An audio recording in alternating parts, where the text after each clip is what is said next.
हम नहीं मरे बाबू तोहरा जैसन छोकरा पा, हम तो मरेला खाली बाबू हो रगड़ा पा।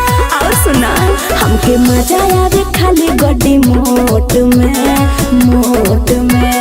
हवे इतना पावर गोरी यादव जी के नोट में। अच्छा? खरे खरे तो होके खरीद ली है थोक में।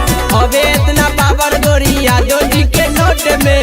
खरे खरे तो होके खरीद ली है थोक में। ना हटबा खरीद ली है थोक में। खरीद ली है थोक में। खरे खरे तो होके खरीद ली है थोक में। अब हिन देखला कहाँ तू हमर पावर, खड़े खड़े बाबू तोहर फेल कर देव टावर।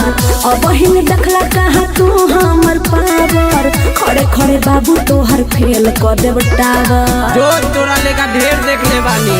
अच्छा छेदा जब जानू तू नलिया के नोक से। अरे जा जा। करिला ना हम यहाँ के लोग से। ओहो। छेदा जब जानू तू नलिया के नोक से।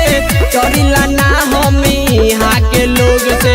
ए हो गलती जोनी कर बुझे के छोट में हवे इतना पावर गोरी यादव जी के नोट में। ना मनवा। खरे खरे तो होके खरीद ली है अरे थोक अरे। में। हवे इतना पावर गोरी यादव जी के नोट में। खरे खरे तो होके खरीद ली है थोक में। जाके पता कर लिए हमरा बारी में। ठीक है बा थोक में। खरीद ली है थोक में। खरे खरे तो होके खरीद ली है थोक में। ए हो नाचेला जब हम कर धनिया बानी, सुनाए बाबू तब आई जाला यानी।